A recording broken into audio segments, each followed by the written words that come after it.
Hello, everyone, and welcome back to another episode of Acupuncture's My Life. Now, I've been asked by a few individuals, some from Italy, Tanzania, South Africa, Japan, Canada, Brazil, and Argentina, about metabolism. And what are some of the things that affect a person's metabolism? How can acupuncture help?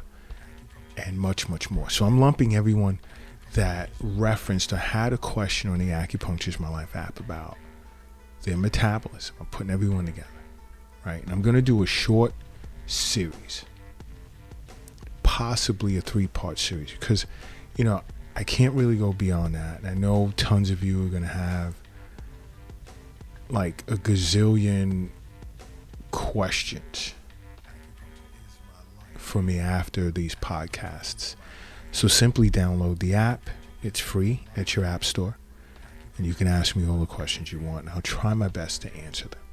All right. Now, first of all, for some of you who are unaware, what is metabolism? Understand this. I'll just try and put in a sentence. It's basically like this elusive set of life-sustaining chemical transformations. And these the characteristic of bodies of it that can vary from person to person. So it's part of this internal process of chemical transformations that make us who we are, and it's unique within every individual.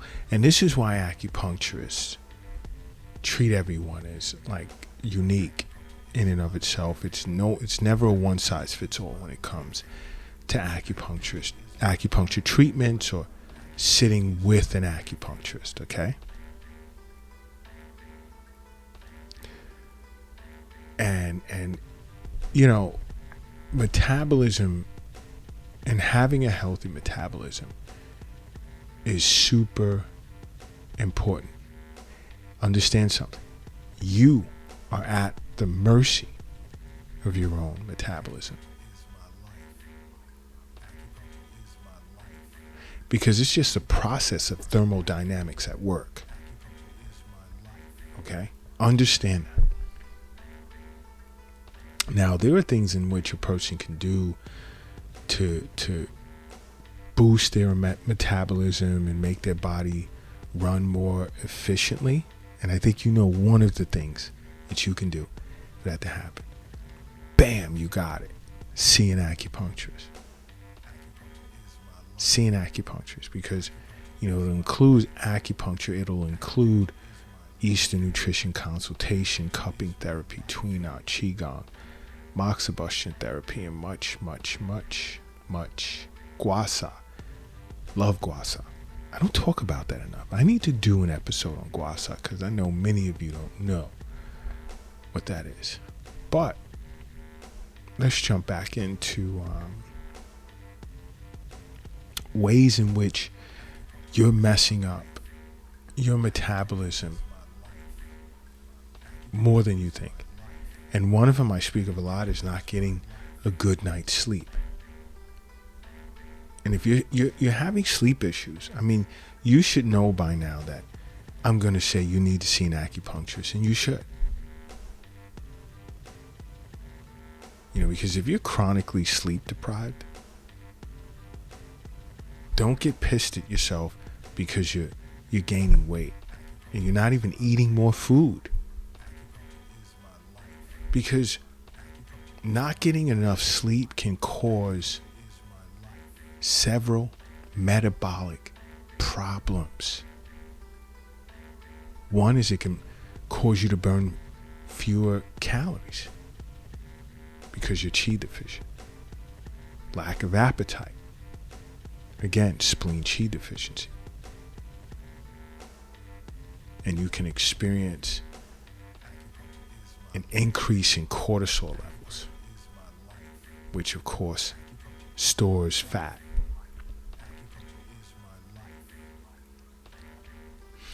You want to look to get somewhere between 7 and 9 hours. I say 6 to 8.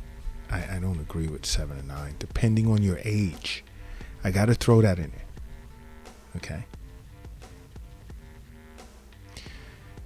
Because now when you're working outside of that range, more so the earlier part, meaning less hours, you can impair your glucose tolerance and not even know that.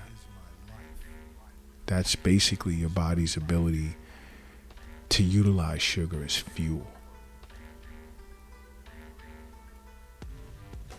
So if like getting a poor night's sleep is a regular thing, you have to get to an acupuncturist.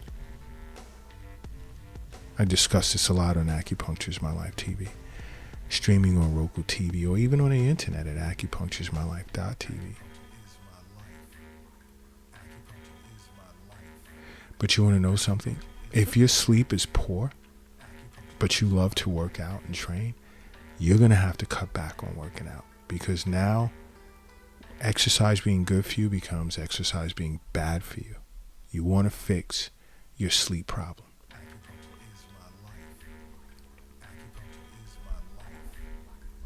That's why you need to see an acupuncturist.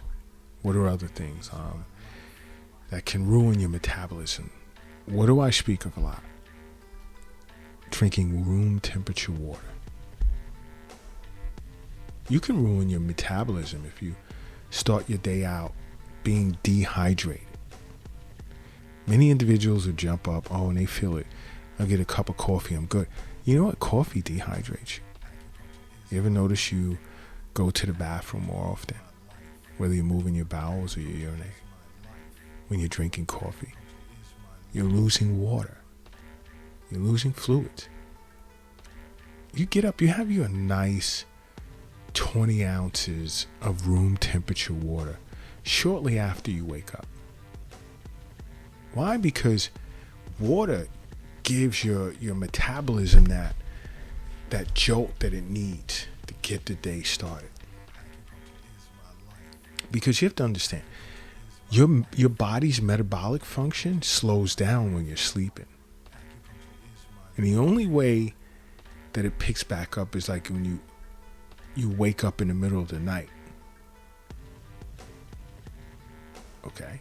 Which you really don't want to do. But what you want to really look at is rehydrating your body before putting food in it, or even, drinking tea. Because when you do that, you'll feel it enhances chi. It's a way to nourish chi.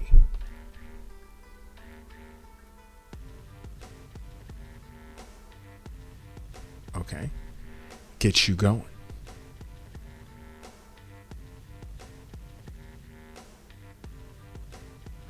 So, and drinking water can also, and even white tea as well, but I'm not going to jump into the teas right now, can boost lipolysis, which is the breakdown of fat. And it can also block adipogenesis, which is the formation of fat cells.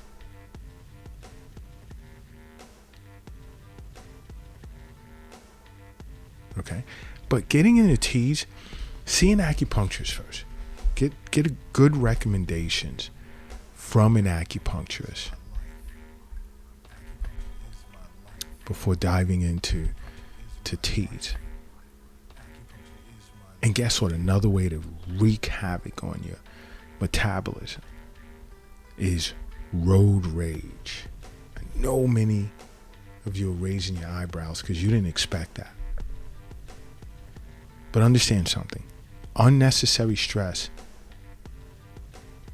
wreaks havoc on your body. It's not good for you. It can cause headaches and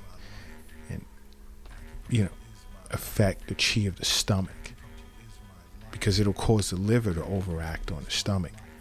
And an acupuncturist understands that, because liver is tied to anger and irritability and stuff like that. It can also increase your blood pressure, cause you to experience chest pain, as well as affect your sleep. So is it worth it? Someone's acting like a jerk on the road. Let him. Just try and get away from him. Avoid him. It's the best thing to do. Because in using road rage as an example, this unnecessary stress can cause the body, a person's body, to metabolize food at a slower pace.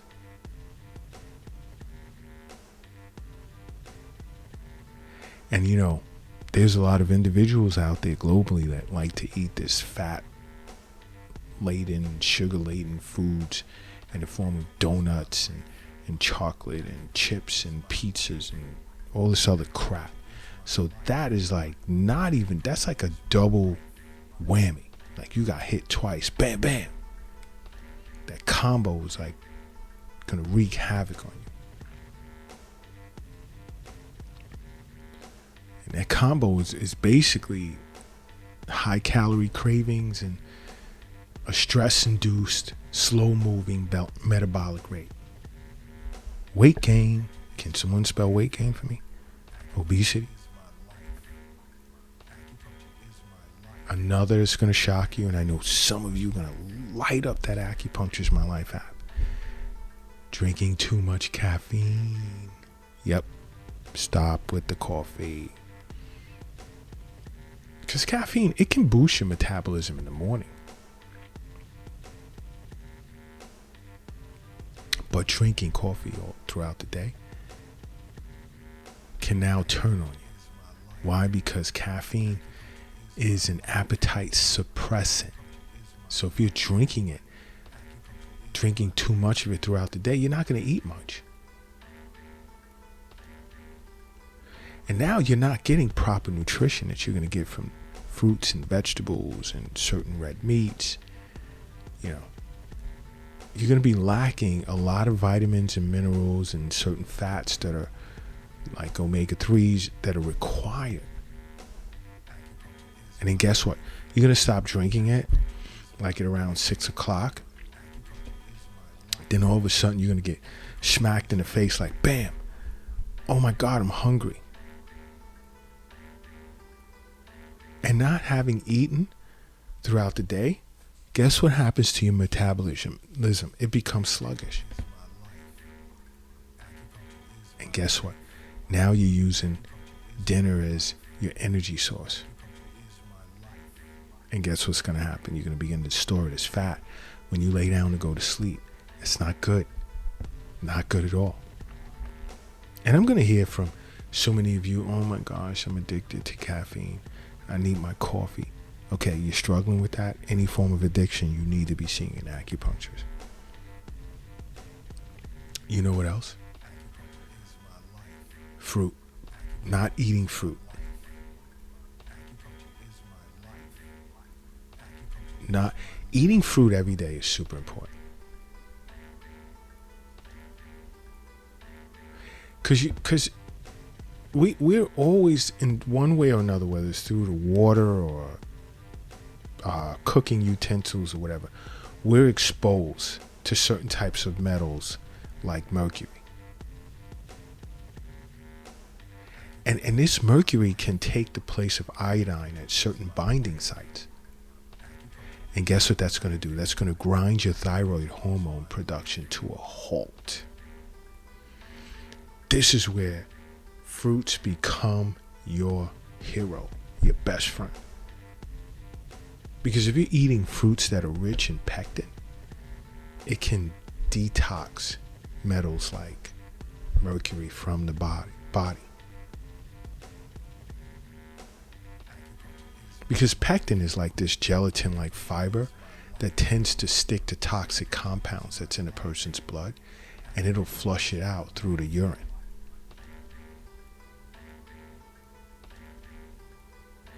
And eating like citrus pectin, it'll increase mercury excretion in a person's urine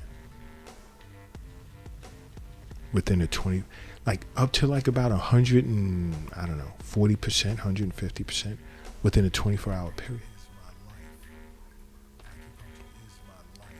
Now, pectin can also limit the amount of fat that your cells can absorb.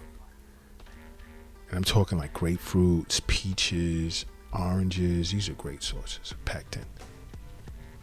See, think about it. Isn't it awesome listening to Acupuncture's My Life podcast? Because these are things many individuals don't know. Now, you know what else can ruin your metabolism? Types of snacks that you like to pick on in the afternoon, like some you special coffee drinkers like latte. I've never had that. Or donuts, glazed donuts. You know what? Drink some green tea in place of all of that. Drink some green tea.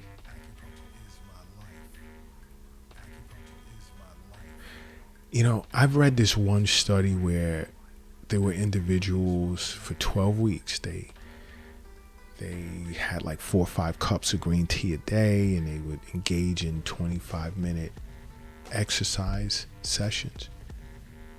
And they lost an average of about 4 pounds of belly fat. Nice, right? Now imagine if you were seeing an acupuncturist, undergoing abdominal acupuncture, and doing this. Bam! I just threw like a chest full of gold at you right now. You should be putting change around that, taking it into your room and saying, Dr. Lott just dropped something big on me. I want to get this stomach down. Boom. He just gave me a secret weapon. But you know what else? Try and eat organic. Because many individuals don't eat organic food. And they look at organic, some people, as it's disgusting. Understand, your hormones dictate how your body utilizes energies in which we give it.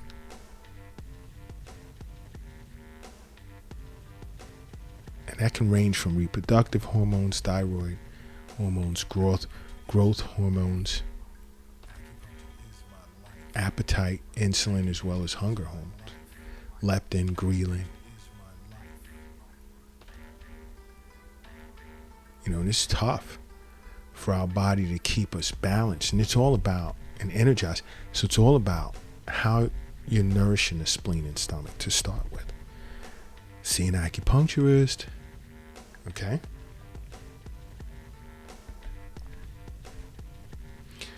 It's all about the quality of foods in which you eat. You want to give your metabolism that advantage? Switch to grass-fed quality foods, pasture-raised beef, eggs, dairy. No, I take that back. Dairy, I am like against. And I've experienced for quite some time, many of you guys hit me up on the app, pissed off. Why are you so anti-dairy? And I've explained myself. Maybe I'll do it again in another podcast, but stay away from it. You know, another thing is heat. Heat in your home or in your office or in your car. It's too warm. It's not good for the metabolism.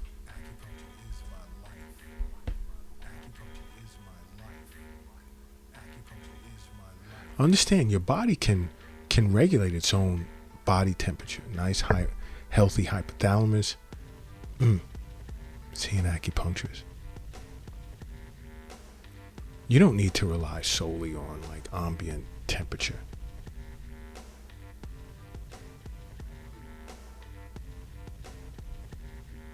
Turn the thermostat down. Let your body do most of the work.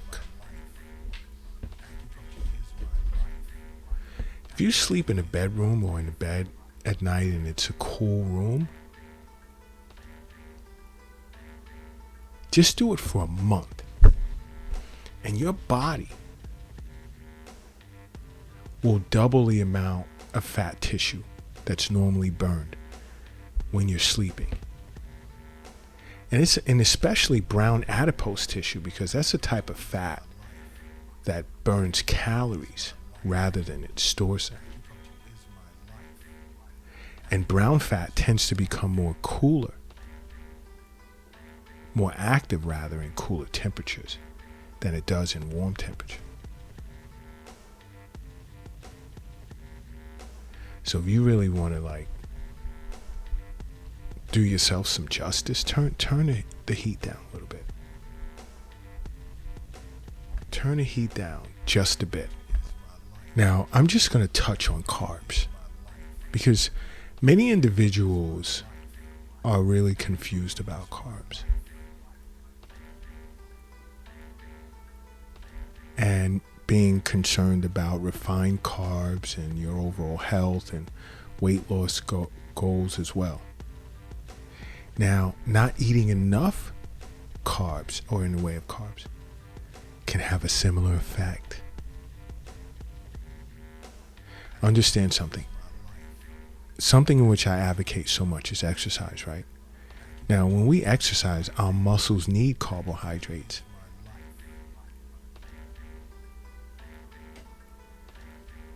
Okay? And if they don't get enough, it can't grow. And that's bad because the more muscle you can get and keep, the more calories you'll burn when you're resting. So when your muscles are starved of energy in the form of carbohydrates, you can't have those intense workouts. So you're going to burn fewer calories. So you can get your carbs, and I don't normally do this, but you can get them in the way of oatmeal, sweet potatoes, brown rice. It's important. And when I say I don't normally do this, I usually like for you to sit with an acupuncturist to discuss that in an Eastern nutrition consultation.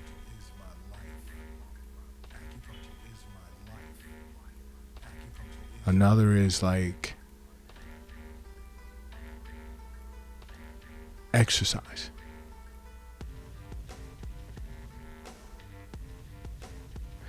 Now, you want to get a good workout.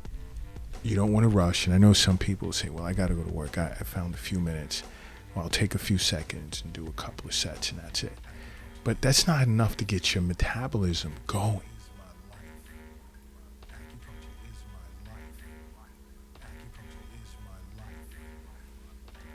So you really want to have a good workout with, finding or affording yourself enough time.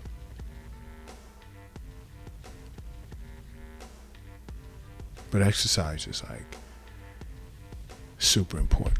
But you know what? I'm probably going to do 2 more episodes discussing ways in which a person is wrecking their metabolism.